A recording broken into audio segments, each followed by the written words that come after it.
बड़े इंटरेस्टिंग वाक़यात होने। मैंने कल भी आपसे कहा था कि ये इंडिया के पास क्या ऑप्शन है। एक तो उनके मोदी आए, उन्होंने ऑल पार्टीज कॉन्फ्रेंस की, उसके बाद उन्होंने ऑल पार्टीज कॉन्फ्रेंस के अंदर उन्होंने कहा कि किसी किस्म की कोई हमारी ज़मीन जो है वो किसी भी वक्त चाइना के कब्जे में नहीं गई। अच्छा, अगर चाइना के कब्जे में नहीं गई तो ये फौजी कैसे मर गए? फौजी के चाइना की अंदर घुस गए तो वहां जाके वो मारे गए 20 या 45 या 100 या जो भी उनकी तादाद है। वो कहते हैं कि हमारे तो कुछ हुआ ही नहीं। और वो सैटेलाइट पिक्चर्स और वहाँ पे डोकलाम के अंदर और ये जो गलवान में हुआ है, मतलब 1 महीने से हम तो तकरीबन सारा डिस्को बहुत पहले से डिस्कस कर रहे हैं इसको। मेरा ख्याल है महीना तो हो गया इसको डिस्कस करते हुए, साउथ चाइना सी और सारा। अब वो मामला ये, वो कहते हैं कि कुछ भी नहीं हुआ। अच्छा चलें, वो कहते हैं कुछ हुआ ही नहीं, कुछ भी नहीं। अब वो नेपाल का नया नक्शा आ गया, उनके पीछे कौन सी गवर्नमेंट्स हैं, कम्युनिस्ट पार्टी है, तकरीबन हमने इसमें सारा डिस्कस करके वो कह रहे कुछ नहीं हुआ, कुछ भी नहीं हुआ, कुछ भी नहीं हुआ। सवाल ये है कि अपने लोगों को अब क्या कहें। तो ये बात हम भी सोच रहे थे बहुत दिनों से कि वो क्या आखिर क्या कहेंगे, क्या अपने जो उनके लोग हैं उनको कोई ना कोई जवाब तो उन्होंने देना है इंडिया में। खैर जनाब, एक रास्ता निकला, और वो रास्ता ये निकला जो मैंने कल भी बात की थी। वो बात ये थी कि जो 75 साल हो गए सोवियत यूनियन ने जब सेकेंड वर्ल्ड वॉर में फतह हासिल की थी, और फतह उन्होंने, जाहिर है कि उनके फौज जो है वो जर्मन्स के साथ जीते थे। और ये भी हम सबको पता है कि सोवियत यूनियन में हम डिस्कस कर चुके हैं कि सोवियत यूनियन और अमेरिका इत्तेहादी थे और बरतानिया भी इत्तेहादी था। लेकिन उसके बाद ही हुआ था ना, स्टालिन खड़ा हो गया था, चर्चिल खड़ा हो गया था। हमने ये बात कुछ दिन पहले डिस्कस की थी, चर्चिल और स्टालिन और रूजवेल्ट और आइजनहावर, ये सारे, और ट्रूमन। तो बात यह है कि वो 75 साल की तकरीब जो है वो मनाई जा रही है 24 तारीख को। अच्छा, पहले बात हुई कि जयशंकर जो है वो 3 जो है वो जो रिक है RIC उसकी मीटिंग होनी है, उस पर बात करेंगे, वो सारी उसके बाद ये हुआ कि कुछ फौजी जाएंगे वहाँ पे, शिरकत करेंगे उस परेड के अंदर।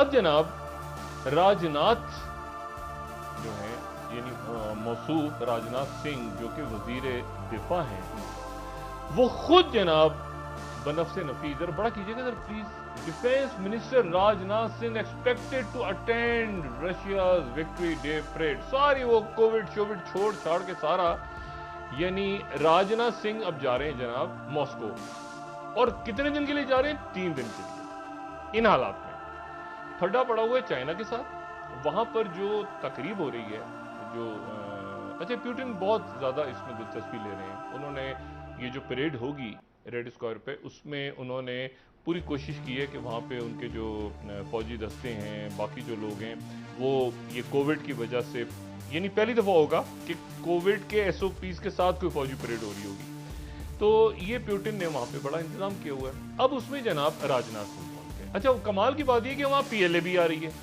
PLA जिन्होंने खुट मारी है, बहुत सारे मुल्कों के दस्ते शरीक होंगे ना, तो उसमें PLA भी होगी।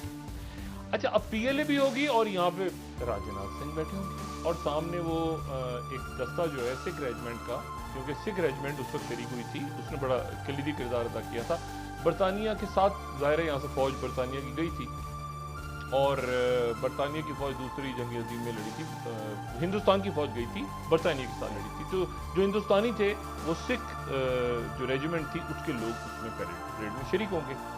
लेकिन जनाब साथ ही मैंने आपसे कहा ना कि अब साथ ही ये कोई मुफ्त में नहीं मिलते दावतनामे और ये हैंड शेक और ये सारा कुछ है। साथ ही जनाब ये क्या खबर आ रही है उनकी कि वहाँ पर वो फौरी तौर पे 29 मिग जो है वो 21 मिग 29 तैयारे और 12 Su-30 लड़ाका तैयारे जो है जदीद तरीन, उनका सौदा करेंगे।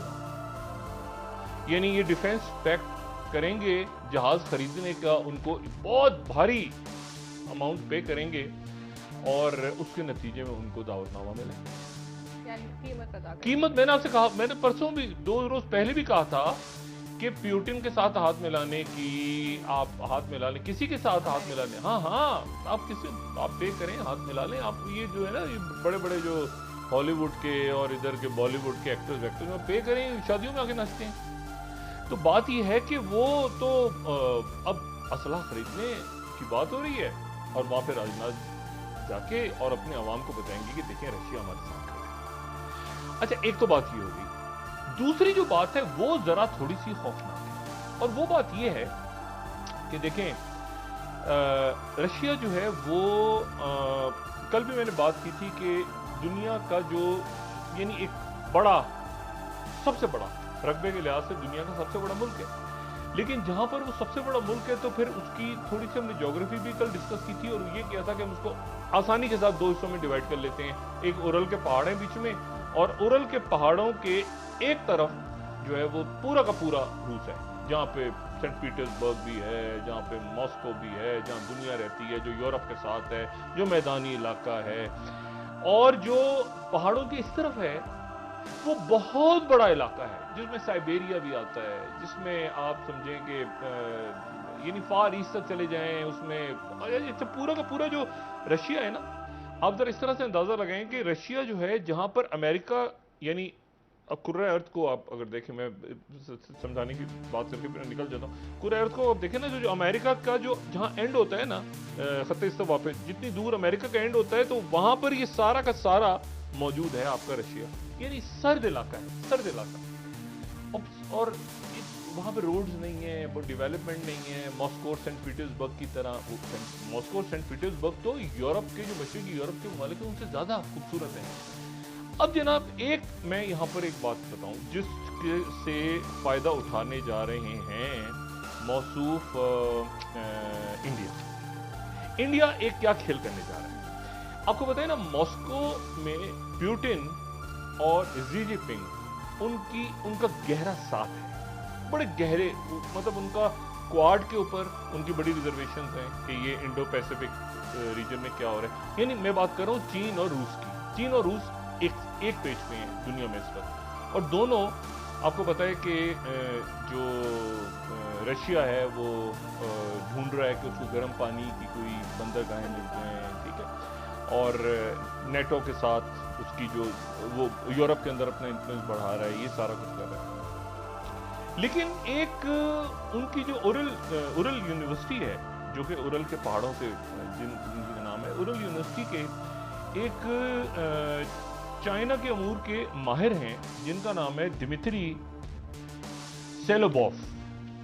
अच्छा, ये दिमित्री सेलोबॉफ ने पिछले साल यानी मार्च 2019 में एक आइडिया फ्लोट किया रशिया में, और ये आइडिया बड़ा इंटरेस्टिंग था। और वो आइडिया ये था, उन्होंने रूस में ये आइडिया दिया कि हमें चाइना से अलग हो जाना चाहिए।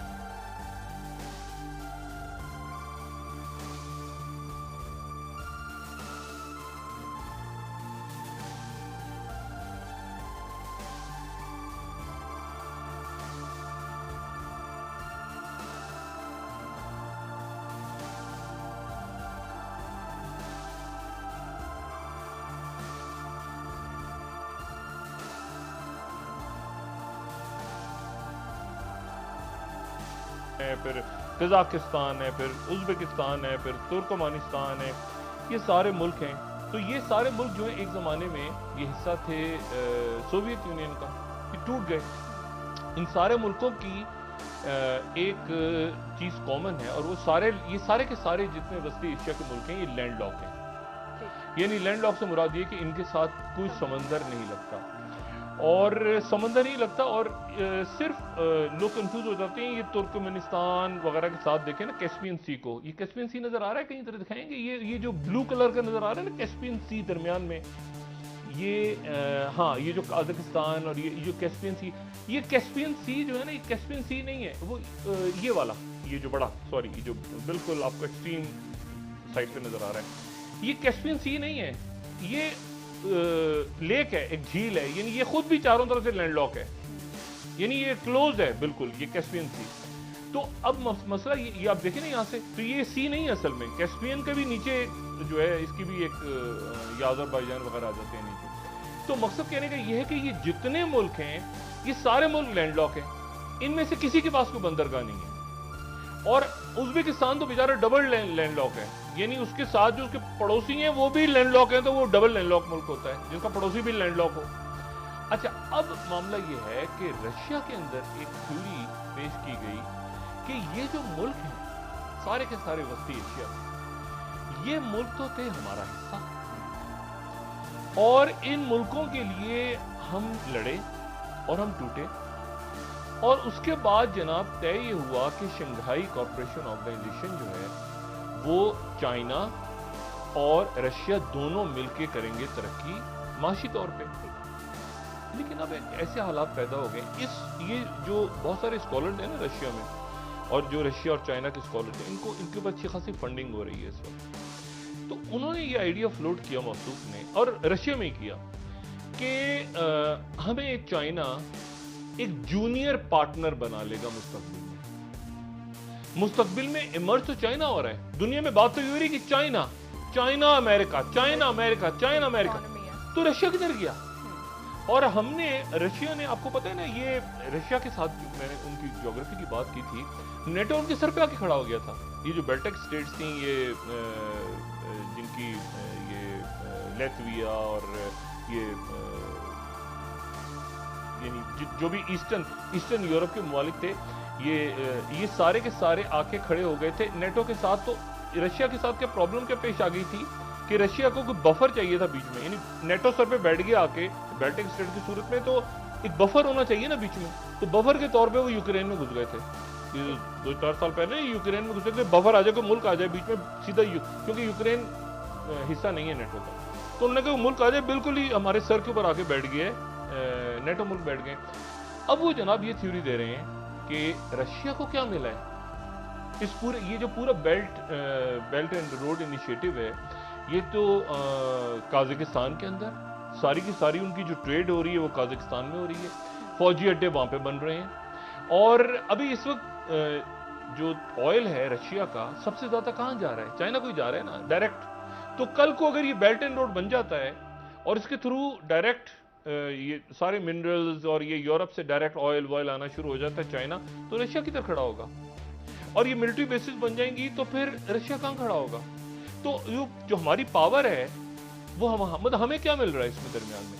तो ये वो पट्टी है जो कि इंडिया पढ़ाने गया है कि किसी तरह रशिया और चाइना की लड़ाई हो जाए, क्योंकि क्वाड पे और हर मामले पे रशिया और चाइना पिछली कई दहाइयों से मजबूत बन के उभरे हैं अमेरिका की पावर के अगेंस्ट।